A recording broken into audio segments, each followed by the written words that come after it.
Naiknya gaji ASN pusat, daerah, TNI, Polri, dan pensiunan yang dilakukan oleh Presiden konon demi mendongkrak kinerja birokrasi. Namun menurut Rektor Universitas Paramadina Didik J. Rahbini, wacana menaikkan gaji ASN, di sisi lain anggota Komisi 11 DPR RI Miss Bakun menilai dengan menaikkan gaji ASN dapat meningkatkan kinerja para ASN. Selain itu, Miss Bakun menilai kemampuan negara melalui APBN memungkinkan untuk menaikkan gaji ASN. Jawaban saya tidak. Ini kan penyesuaian dari gaji yang rendah ya sebenarnya. Kecuali Kementerian Keuangan yang gajinya itu eselon 1, tunjangannya 100 juta, dan eselon 2 itu 80 juta. Itu saudara-saudara dan teman-teman yang mulia Muhammad Misbahun ya. Yang lain masih rendah relatif. Menanggapi soal kinerja. Harapannya pemerintah tentunya dengan menaikkan gaji ASN tentunya kinerjanya akan naik. Kinerja ini kan kalau ukurnya kan banyak. Dan salah satu yang sekarang berkembang, indeks kinerja utamanya apa? Masing-masing item itu kan sekarang terukur. KPI-nya, Key Performance Index-nya di masing-masing kementerian lembaga itu sudah terukur sekarang. Tidak bisa kita mengatakan bahwa tidak akan naik, tidak bisa. Karena biasanya itu juga tergantung kepada KPI mereka itu. Indeks kinerja utamanya apa, ukurannya apa, kemudian itu relasinya nanti akan ke tunjangan kinerja mereka. Nah, ini yang dinaikkan oleh pemerintah. Ini adalah gaji pokok, basic salary mereka. Kemudian kalau dikaitkan dengan timing, APBN itu adalah keputusan politik terkait oleh seorang kepala negara. Apalagi Pak Jokowi ini terakhir menaikkan gaji ASN tahun 2019. Pak Jokowi ini termasuk presiden yang jarang menaikkan gaji ASN. Sangat jarang. Mengenai dana. Saya melihat di tahun 2024 ini ada ruang fiskal yang terkonsolidasi. Buktinya apa? Pertumbuhan ekonominya 5,2. Keseimbangan primernya hampir mendekati 0, yaitu 25 triliun.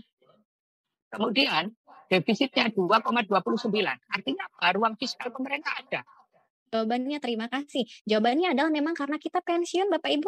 Jadi secinta apapun kita sama perusahaan kita harus sama-sama sadar bahwa ada waktunya kita berhenti bekerja. Dan ketika kita berhenti bekerja, penghasilan kita tentu akan turun drastis. Misal saya ngomongin diri saya pribadi nih. Misal katakanlah nanti di puncak karir saya jadi direktur misalnya ya Bapak Ibu ya. Aminin ya, amin.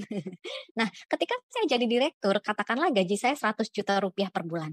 Tetapi ketika pensiun, Bapak, Ibu, seorang direktur itu paling menerima gaji bulanan tinggal 7 juta atau barangkali 5 juta. Nah, berarti kan ada degradasi penghasilan di situ. Yang tadinya 100 juta hidup enak gitu ya, tiba-tiba ketika pensiun gajinya tinggal terima 5 juta saja. Makanya kalau kita nggak kuat kadang-kadang beberapa orang jadi post power syndrome ya, agak stres setelah pasca pensiun. Nah, ada permasalahan di sini Bapak Ibu, ini ada garis merah nih. Garis merah ini biaya hidup. Pertanyaan saya Bapak Ibu silahkan dijawab di chat box ya. Menurut Bapak Ibu semua kira-kira yang namanya biaya hidup semakin lama semakin turun apa semakin lama semakin naik? Bapak Ibu silahkan dijawab di chat box. Menurut Bapak Ibu semua yang namanya biaya hidup itu semakin lama semakin turun apa? Ya terima kasih Pak Erwin. Semakin naik kata Pak Erwin. Oke, terima kasih ya, terima kasih Bapak, terima kasih. Baik, memang betul jawabannya adalah semakin lama semakin naik. Ya, semakin lama semakin naik. Bahkan Bapak Ibu di sini ketemu nih, ada titik temu antara penghasilan dengan biaya hidup.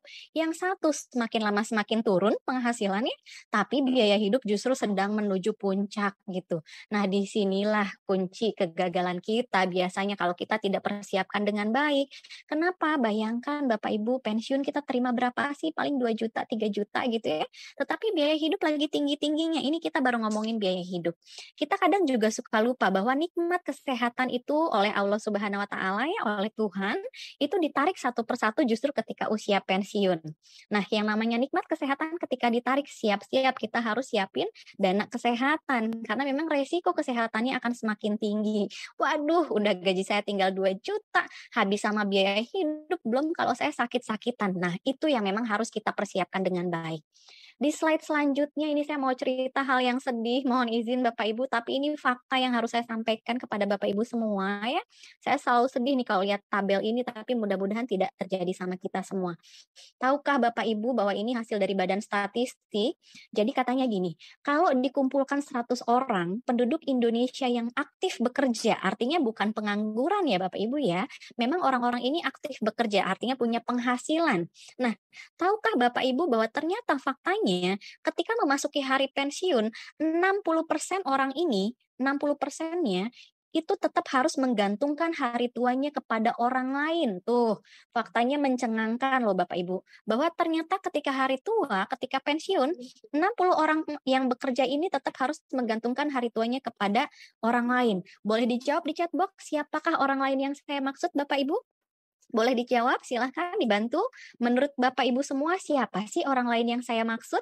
Anak, betul. Terima kasih Ibu Dania. Paraga, terima kasih. Betul sekali, barangkali ada anak, ada menantu, ada cucu gitu ya, ada saudara. Terima kasih, betul sekali Bapak Ibu semua. Jadi Bapak Ibu, ternyata ya faktanya dari 100 orang ini 60 orang harus menggantungkan hari tuanya pada orang lain. Aduh, kasihan banget, padahal kerja sudah 30 tahun tapi ternyata hari tuanya tetap harus menjadi beban orang lain. Nah, kemudian ternyata hanya 20 orang saja yang hidupnya bisa mandiri, tapi ini 20 orang ini hidupnya pas-pasan ya Bapak Ibu ya, hanya cukup makan dan minum saja, nggak bisa ngasih apa-apa sama keluarga ya, tetapi minimal tidak merepotkan kan gitu ya. Nah, kemudian ternyata hanya 18 orang yang mulai bisa kasih sedikit uang sama anak cucunya. Oke, kalau ada cucu datang, saya udah mulai kasih uang nih bisa 100.000, 200.000, atau barangkali bisa ajak jalan-jalan sesekali. Nah, ini sudah bisa. Tetapi 18 orang ini belum bisa kasih warisan, belum. Nah, ternyata Bapak Ibu hanya 2 orang saja dari 100 orang yang bisa memberikan warisan. Artinya gini, dia sudah tidak berbicara tentang kesejahteraan dirinya lagi, tidak. Tetapi dia sudah mulai bisa mensejahterakan anaknya, sudah mulai bisa mensejahterakan cucunya dengan cara apa? Ya tadi mungkin beliin tanah, kemudian beliin rumah dan lain sebagainya gitu ya. Nah, kalau misalnya Bapak Ibu tanya sama saya, "Aduh Mbak Sofi, ya iyalah 2 orang itu bisa beliin rumah, bisa beliin tanah, soalnya dia anak orang kaya," gitu ya. Nah, saya boleh cerita ya, ternyata 2 orang ini bukan berasal dari keluarga kaya raya Bapak Ibu, juga bukan berasal dari orang yang punya pasangan kaya. Kan kadang-kadang kita suka mikir gini, oke, cara biar kita bisa kaya dengan instan adalah kalau kita berasal dari keluarga yang kaya raya, iya, atau minimal kalau mau ya kita tinggal cari pasangan yang kaya raya gitu kan. Nah, enggak Bapak Ibu, ini 2 orang ini memang orang yang biasa-biasa saja, pasangannya juga bukan orang kaya, orang tuanya juga bukan orang kaya, tetapi ketika hari tua, 2 orang ini hidupnya sejahtera. Pertanyaannya, kok bisa? Nah, kalau saya boleh jawab, ternyata jawabannya hanya satu dan sama jawabannya. Mbak Sofi, saya mempersiapkan hari tua saya semenjak saya masih muda. Nah, hikmah yang bisa kita tarik dari sini apa? Ternyata Bapak Ibu, kita untuk hari tua itu harus didesain.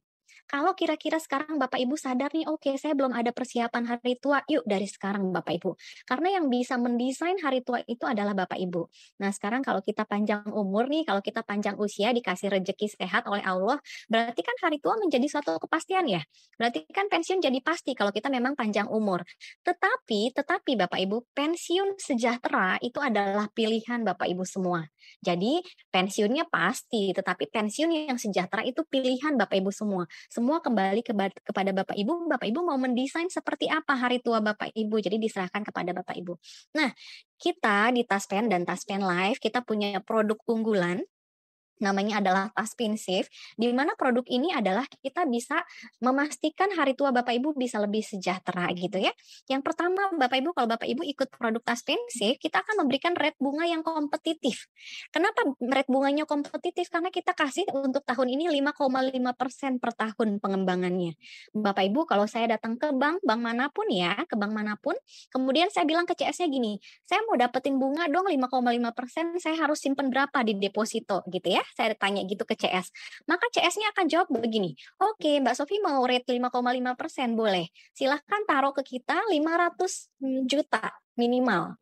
baru kita akan kasih 5,5% per tahun. Nah, produk tas pensiun Bapak Ibu nggak usah taruh 500 juta, cukup 100.000. Cukup dengan uang 100.000 Bapak Ibu akan kami guaranteed minimal dapat 5,5% per tahun ini ya. Tapi kalaupun enggak, kita memang guaranteednya di atas bunga deposito. Jadi pasti Bapak Ibu akan mendapatkan di atas bunga deposito dengan uang 100.000 saja loh gitu ya. Nah, kemudian dana tunainya akan diterima oleh Bapak Ibu ketika Bapak Ibu memasuki usia BUP, batas usia pensiun. Jadi ketika pensiun, uangnya akan cair otomatis ke rekening Bapak Ibu tanpa diklaim. Nah, kadang-kadang kan kalau ngomongin asuransi, aduh males ngomongin asuransi nanti klaimnya susah. Nah, Bapak Ibu kan sudah peserta dari PT Taspen ya otomatis wajib kan mandatori dari pemerintah. Sehingga nanti ketika pencairan produk ini Bapak Ibu tidak perlu melakukan klaim. Kenapa? Karena akan otomatis cair bersamaan dengan THT dari PT Taspen. Jadi tanpa melakukan klaim, kita di data kita di dashboard kita sudah tahu, oh oke, Bapak Ibu akan pensiun bulan depan. Maka ketika pensiun semua manfaat dari PT Taspen akan cair beserta bersamaan dengan manfaat dari Taspen Life gitu ya. Nah, ini keunggulan yang kita tawarkan kepada Bapak Ibu semua. Kemudian ini merupakan bentuk top up manfaat karena tadi kan saya sudah sampaikan ini bentuk top up manfaat dari produk-produknya PT Taspen, dari programnya PT Taspen.